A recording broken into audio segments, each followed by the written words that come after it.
Welcome to the first session of World Changers and History Makers, the core curriculum. And this week we're going to look at the simple subject of knowing what time it is. I got this phrase out of Esther 4:14. I was actually teaching a conference, and the title of the conference was actually this, and then it referred to a verse. But halfway through I realized the verse was Esther 4:14. I went back to my hotel room and I looked at the verse and I thought, that demands a question. If you attained royalty for such a time as this, you need to know what time it is.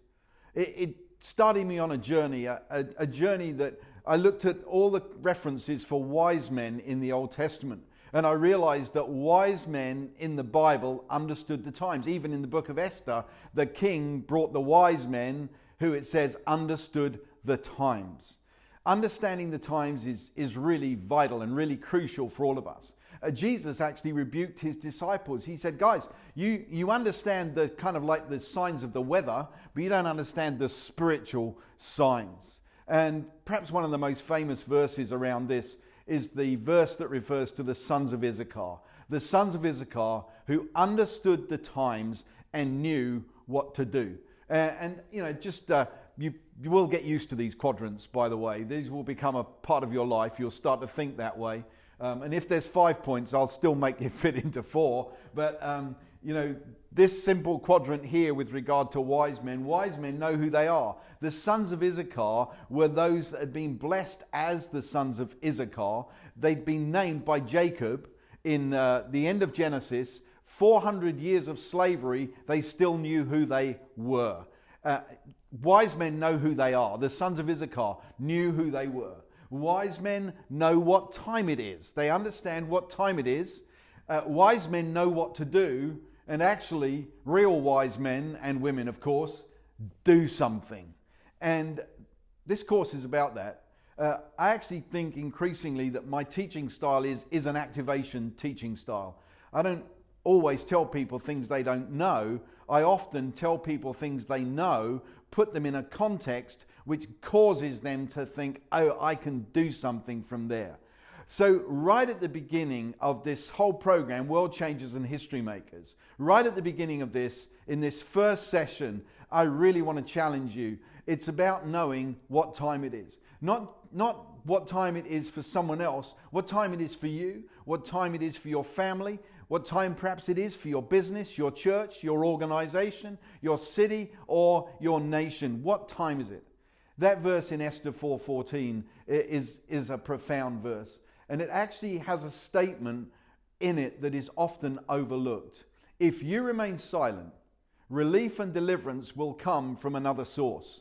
For who knows if you have not attained royalty for such a time as this? You see, if you remain silent, if you don't work out what time it is, if you don't work out what it is that you should do or could do in this moment in history, then you are missing out something, and you may be opening a door for someone else to do something that you attained royalty to do.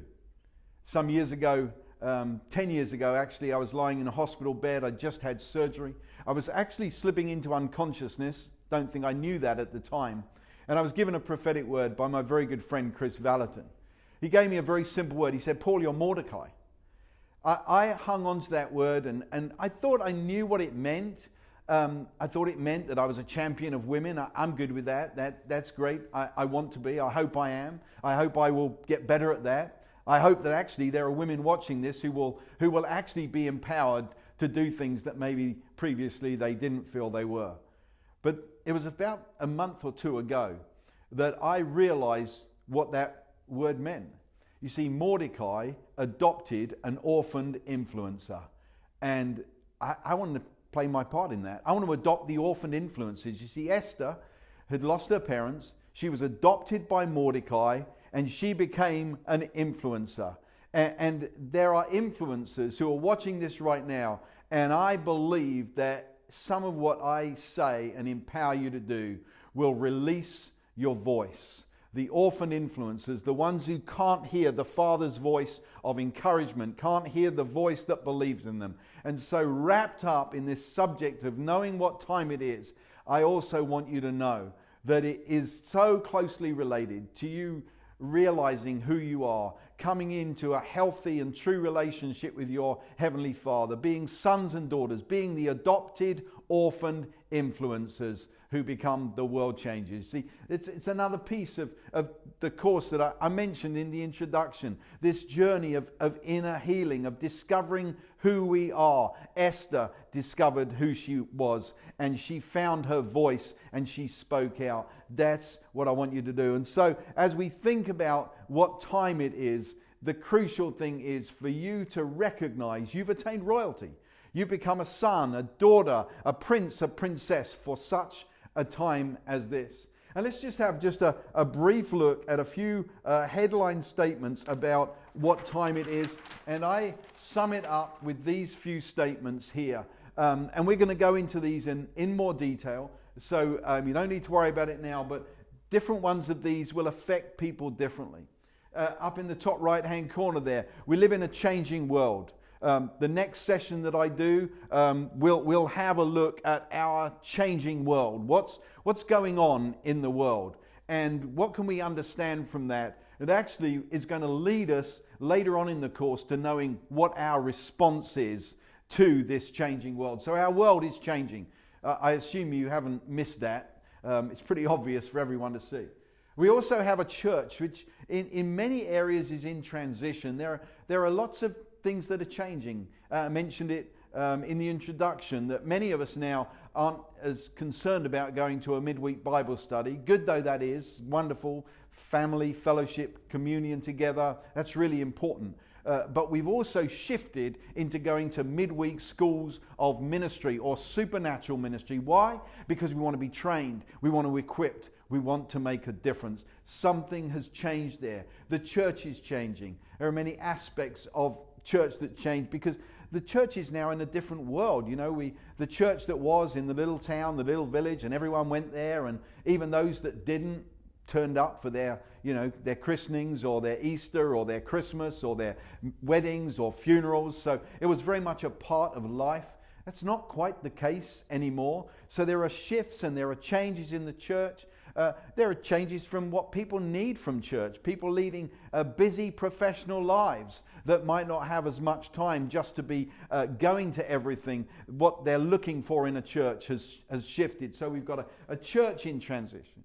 The way we express our beliefs, and for this I'll always be indebted to Bill Johnson, and we'll look at that and I'll expand it a little bit. But we've changed the way we express our beliefs in God, changed the way we express our beliefs about our assignment on earth, changed the way we express our beliefs in who we are. And that's a big part of this course as we really learn who we truly are. And then we've got what I'm calling our generation of people, this unique generation of people alive. For me, a generation is anyone who's alive right now. So this is my generation, it's your generation, it's our generation. And we're a unique generation of people. The makeup of who is alive right now, the issues that are going on, and the fact that we've landed on the planet at this moment in history, this moment of absolutely incredible change. So, you know, this is really a few of the thoughts that I have about what time it is. You see, my challenge to you is this week is to ask you the question: what time is it for you?